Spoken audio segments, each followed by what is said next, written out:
let's hit Webb's wheel. I'll get right to it because I want to talk to you guys who played. You got a big button, by the way. Yeah. My button's bigger than yours. And it works. And it works. Slow you up. But it's All-Star. And I want to talk to you guys about the criteria of an All-Star. And do you have to be a winner at this time? Right now, with fans doing the voting, and voting ends January 15th, we've seen some names up there of guys that haven't even played, frankly, enough minutes to be an All-Star. For me, I'll go quick. My criteria being an All-Star, you got to be one of the best players that have played the best in the league. I don't think you necessarily have to have a winning record. You have to capture the heart and minds of the fans, but you got to have the game to back it up.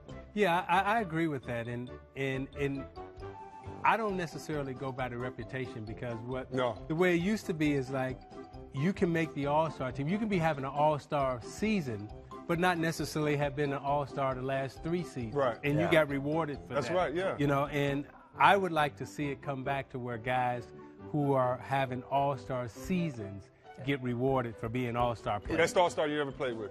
That never was an All-Star. Best guy you ever played that never was an All-Star. Vinnie Johnson.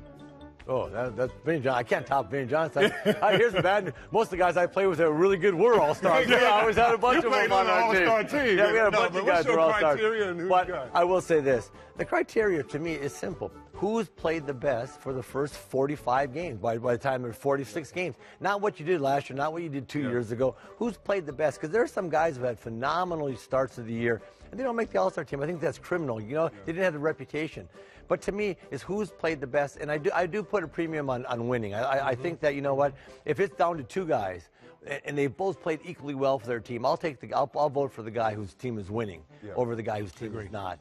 And it's just who is playing the best for their team. It's pretty simple, because but now with fans voting, it's going to be interesting because they'll vote in. Yeah. They'll vote in guys that they just like. Yeah, and either way, I think you feel in politics. I remember playing and a couple times like, wait a minute, how did that happen? And then, now I remember playing with Rod Strickland. He led the league in assists and didn't make the All-Star team. So I'm like you. I hope that fans are very considerate that this is a popularity contest, I understand that, but these guys work and earn, and the thing about being a basketball player and a fan is you respect that 16th guy, and you know he has game. And if he's an All-Star this year, he is. It's not just the 12 we ordain as the best or the NBA's most liked. Yeah, and also what happens as a player is you miss out on an All-Star team or 2 that you should have had when you were younger. Then you make them when you're older, and you shouldn't have. That's you right. make that reputation like you make an All-Star team like, how did I make an All-Star team? I can't even play anymore. And by the way, if they send guys who actually deserve it and having a good year, they'll play harder and better at the All-Star game for the fans. Exactly.